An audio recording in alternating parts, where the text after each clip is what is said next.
So those are your couple pre 9/11. Where were you when September 11th happened?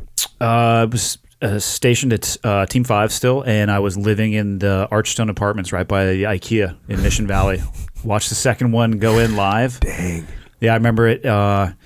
Was living with a buddy and my wife. We'd been married for 6 months, and watched the second one go in live. And then you knew immediately. Did you know? Did you think? Were you thinking on the first one? Because I wasn't. The first one, I was like, I didn't see the first one going live. I turned it on just in time to see the second one. But I think it caught most people. Like the first one, they're like, "Oh, well, that pilot's probably in trouble. Yeah. There's gonna be a lawsuit on that one." And then the second one, there was no doubt whatsoever. And I didn't know. I mean, looking back, I didn't have the mental capacity to understand the difference that it would have in my life, but I knew that something was going to be different. I mean, I think I realized that we were passing from the conceptual phase to the practical phase of what we had trained to do for a really long period of time. You know who did know that? So the officer, because I was going to college at the time, and I called the officer detailer, who was a friend of mine, who I knew, who I'd worked for, who was an outstanding guy, and I called him up and I was like, "Hey, sir, I'm in college. Get me out of college. I'll finish online. I'll do something. Just get me out of here. Send me to a team immediately, please. Yeah, please." And he says to me, "Jocko, don't worry. This war is going to last a long, long time." And of course, I didn't believe him. Yeah, but damn, was he right? He was. But I mean, I can only imagine being in your shoes. I would have been like, I don't really care. This is what my calling in life is to be. I don't care if I'm in line to get the Nobel Prize for something. Like, we'll just put that on the shelf and I'll come back and get it. Nobel what? Yeah, no, like there's a war going on. Yeah. And so you get done with that, and then shortly thereafter you ship out to the East Coast, right? Yep, go out to the East Coast and did the vast majority of my combat deployments out there.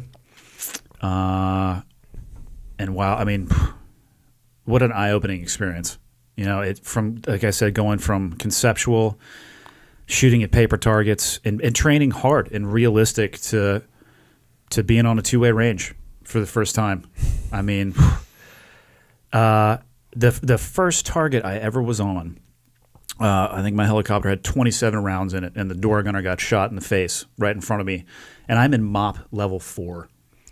Yeah, for those of you that don't know what that is, that's the chemical, biological, and radiological suit protection that you wear. The and highest level 4 is you're wearing your mask. You're wearing everything. So it's a horrible, uncomfortable, miserable thing to do. And we had a 4-hour 47 flight on the way to the objective, and 30 minutes out, we got all of our stuff on, to include our gas masks and the blowers. I was going to say, if you had the blowers, that does make it a lot nicer. Well, unless you put your weapon strap over the hose. Oh, I could go on for days about mistakes I've made in my life. So yeah, I was skip breathing, and occasionally the glass would touch my eyeball because I couldn't breathe. But I mean, this is my first real target ever, and it's we're hitting the #1 chem bio target in Iraq right after the war kicked off. And I was on the 3rd 47 that came in, and they blew the power grid by an A-10 strike before we landed, and then they landed the helicopters in between the fireball and the city, so we were backlit. So each subsequent helicopter that came in took more rounds, and by the time ours came in, they started taking rounds at about a minute out. I didn't even know what they were. I'm just sitting there looking through straws, through my gas mask, through my night vision goggles, suffocating myself because my weapon strap is over the hose that's supposed to be giving me the air. And there was some sparks. Nobody hurt on the bird. Not a single one of our guys shot. And then right before we touched down, the door gunner just falls over. And the top of his head kind of came off, and tied my jacket around his head, and it just took off. And away we went on our first combat operation. But the whole thing was just surreal.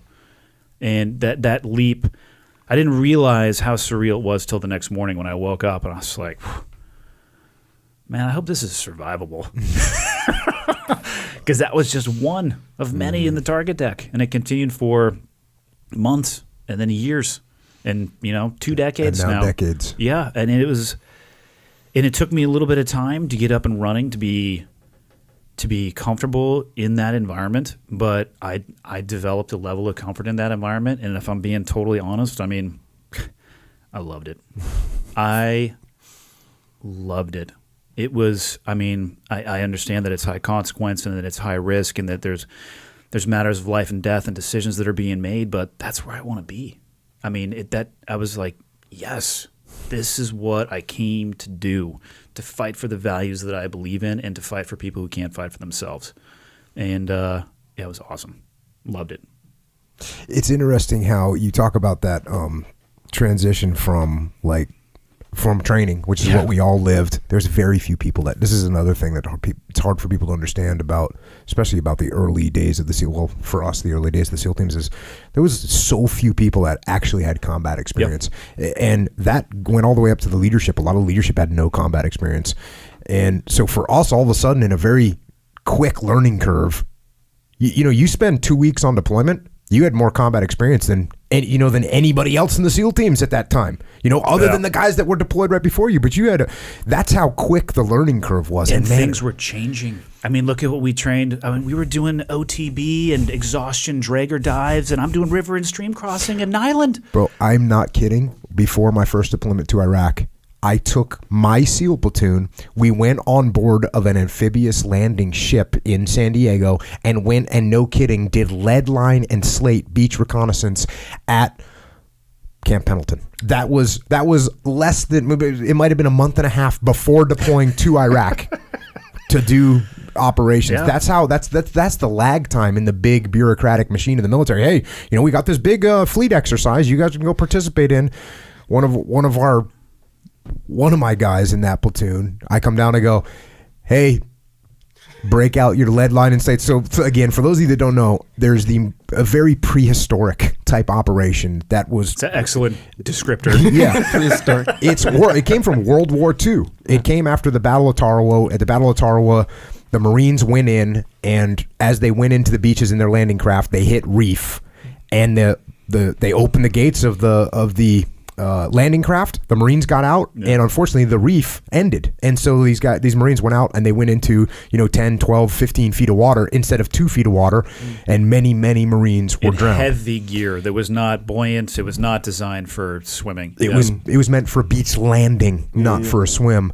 And anyways, that was kind of one of the precursors to the UDTs, and what our predecessors used to do was go in with a lead line, which is a piece of string with a lead on the bottom of it, and it's got little marks on it called buntings, little marks on it that tell you how deep it is, and you go in as a big team and you drop these lead lines and you figure out how deep, and your slate is a piece of plexiglass that's been sanded down, and you write with a pencil on it how deep it was in this particular location.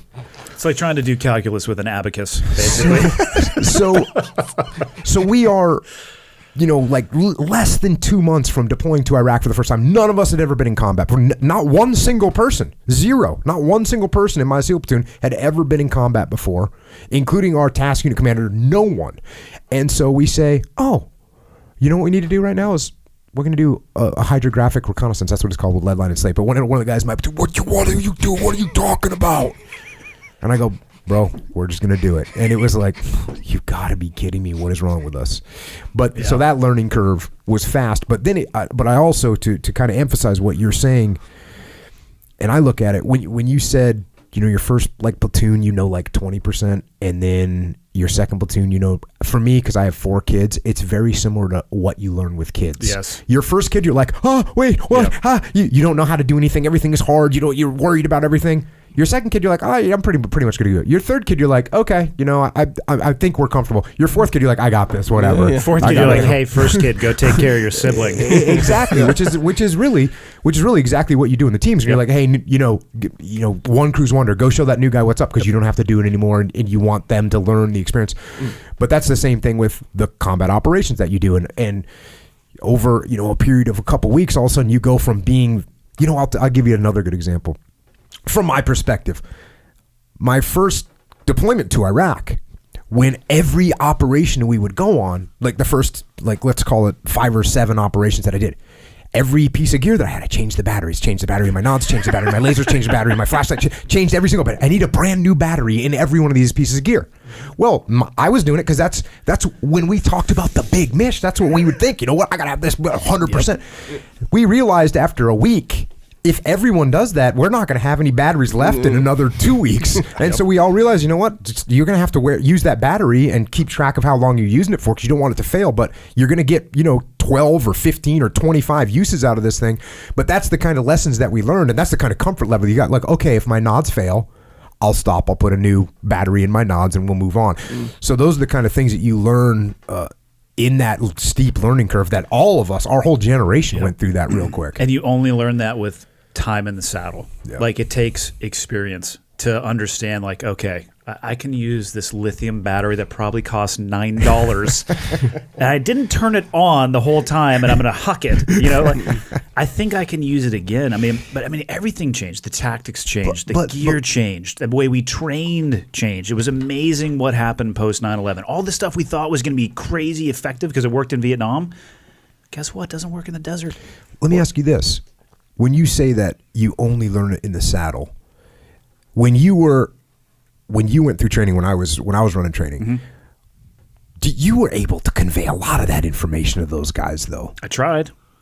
I think you were, and maybe you couldn't give them every single little tiny thing. Yeah. But what I'm saying is, there was no one to teach us that stuff. Yes.